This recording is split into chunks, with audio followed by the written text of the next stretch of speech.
ಸಾಮ್ರಾಜ್ಯ ಲಕ್ಷ್ಮೀ ದೇವಿಯೇ ನಮಃ.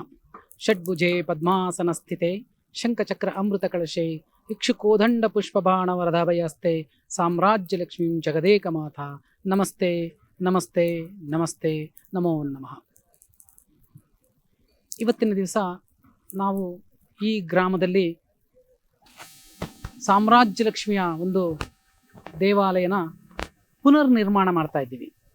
ಸುಮಾರು 800-900 ವರ್ಷಗಳ ಹಿಂದೆ ಇಲ್ಲಿ ದೇವಾಲಯ ಇತ್ತಂತೆ. ಅದು ನಮಗೆ ಗೊತ್ತಿಲ್ಲ.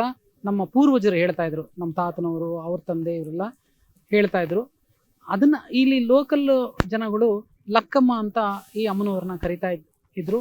ಈಗಲೂ ಇದಕ್ಕೆ ಇವರಿಗೆ ಭಕ್ತಾದಿಗಳಿದ್ದಾರೆ. ಆದರೆ ದೇವಾಲಯ ಇರಲಿಲ್ಲ.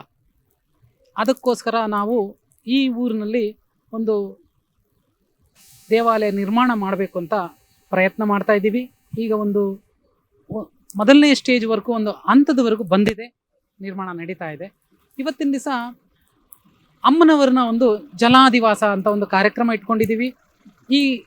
ಈ ಒಂದು ಅಮ್ಮನವರ ವಿಗ್ರಹವನ್ನು ಮೈಸೂರಿನ ಹೆಸರಾಂತ ಶಿಲ್ಪಿಯಾದಂತಹ ಅರುಣ್ ಯೋಗಿರಾಜ್ ಕುಟುಂಬದವರು ಈ ಒಂದು ಶಿಲ್ಪ ವಿಗ್ರಹವನ್ನು ಕೆತ್ತನೆ ಮಾಡಿ ಕಳಿಸಿದ್ದಾರೆ. ತುಂಬ ಅದ್ಭುತವಾಗಿದೆ.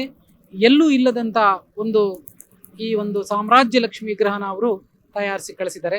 ಇವತ್ತು ನಾವು ಜಲಾದಿವಾಸ, ಆ ಜಲಾದಿವಾಸಕ್ಕೆ ಸಂಬಂಧಪಟ್ಟಂಥ ಹೋಮಕೈಂಕರ್ಯಗಳು ಹಾಗೂ ಲಲಿತಾ ಸಹಸ್ರನಾಮ ಪಾರಾಯಣವನ್ನು ಇಟ್ಕೊಂಡಿದ್ದೀವಿ. ಇದಕ್ಕೆ ಈ ಕಾರ್ಯಕ್ರಮಕ್ಕೆ ಕರ್ನಾಟಕದ ಮೂಲೆ ಮೂಲೆಯಿಂದ ಜನಗಳು ಬಂದಿದ್ದಾರೆ ಹಾಗೂ ವಿದೇಶದಿಂದನೂ ಕೆಲವರು ಈ ಕಾರ್ಯಕ್ರಮಕ್ಕೆ ಬಂದಿದ್ದಾರೆ.